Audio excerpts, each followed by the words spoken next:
बिना किसी शर्त में फ्री में दे देते हैं। मानव कांशीराम साहब ने इतना संघर्ष किया और मानव कांशीराम साहब उस वोट की ताकत को समझाते हुए कहा कि जो वोट को बेचे वो अपनी बहन बेटी की इज्जत को बेचे। मानव कांशीराम साहब इस तरह कहते थे, लेकिन हम लोग अपनी वोट को बिना सोचे बिना समझे जो व्यक्ति आता है जय भीम और बाबा साहब की बात करता है, हम लोग समझते हैं कि हमारा आदमी है। लेकिन जब आपके साथ शोषण पीड़न अन्याय अत्याचार होता, जुल्म ज्यादती होती है, तो नेता आपके साथ खड़े नहीं होते हैं। मीरा भारती जैसे लोग, मोहित पटेल जैसे लोग, ये जिन जैसे लोग आपके पीछे खड़े होते हैं। पूरे चित्रकूट जनपद में आप लोग देखते होंगे जहां भी कुछ शोषण पीड़न अन्याय अत्याचार होता है, ये लोग वहां पर खड़े होते हैं।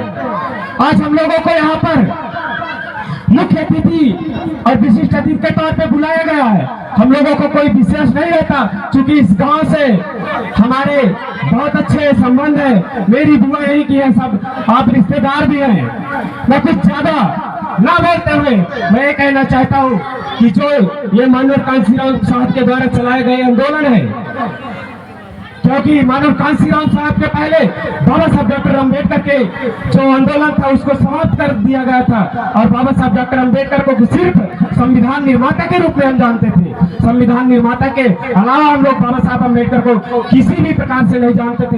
लेकिन आज हम जो समझ रहे हैं, जान रहे हैं, तो सिर्फ इन महापुरुषों की जो फोटो लगी है, अगर मानव कांशीराम साहब जैसा व्यक्ति इस दुनिया पे न पैदा हुआ होता तो आप इन सारी फोटो को नहीं जान पाए होते।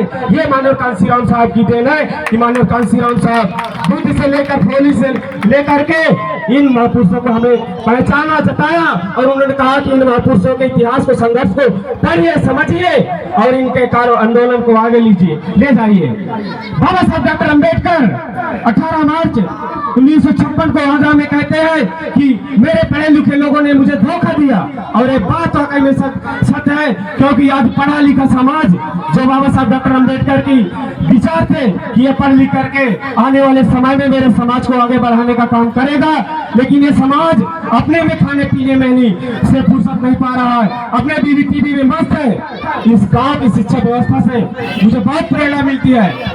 मेरे बड़े भैया अजय त्यागी जी जिस प्रकार से मेरे प्रेरणा स्रोत हैं, जिस प्रकार से इन लोगों ने संघर्ष किया, हमारे बड़े भैया लोगों ने, और इस गांव में बहुत सारे साथी हैं जिन लोगों ने शिक्षा को ग्रहण किया और बड़े बड़े स्तर पर गए। और आज जिस प्रकार से मैं जैसे आया तो भैया नाम ले रहे थे, वाकई में बहुत खुशी मिलती है। दुनिया का कोई भी परिवर्तन सिर्फ शिक्षा से हो सकता है। जितना आप लोग शिक्षित होंगे उतना परिवर्तन होगा, क्योंकि हम जानते हैं कि हमारे पास न ज्यादा जमीनें हैं, न कोई कारखाना है, न कोई बिजनेस व्यवसाय है। सिर्फ हमें एक ही माध्यम है, एक ही माध्यम है, सिर्फ शिक्षा। अगर अपने बच्चों को आप शिक्षित कर पाए तो निश्चित रूप से आने वाली कई पीढ़ी आपकी सुधर जाएगी और ये गुलामी, ये लाचारी, ये बेबसी से, जिल्लत भरी जिंदगी से आप आगे बढ़ जाएंगे। बाबा साहब डॉक्टर अम्बेडकर कहते हैं कि ये जो कारवां, ये जो मिशन है, जो आंदोलन यहाँ तक ला पाया हो, तो बड़ी मुसीबतों, बड़ी जिल्लत भरी जिंदगी और बड़े बड़े तूफानों से टकरा करके यहाँ तक लेकर के आया हो। अगर आप लोग इसको आगे ना ले जा सकना तो किसी भी दशा में इसको पीछे मत जाने देना। ऐसे बाबा साहब डॉक्टर अम्बेडकर हम लोगों को आगाह करते हुए कहते हैं और साथ ही कहते हैं कि मेरे बहुजन समाज के लोगों, जाओ अपनी घरों की दीवारों पर लिखो कि हम इस देश की शासक करती जमाते हैं, हम इस देश की शासक करती कौमें हैं। लेकिन हमारे लोग अपने घरों में क्या लिखते हैं? शुभ लाभ, हैप्पी दीपावली, हैप्पी दशहरा। अभी होली आई, होली में हमारे समाज के लोग दारू पी करके, भांग खा करके सड़कों पर लेट पड़े हुए हैं, कोई पता नहीं क्या हो रहा है।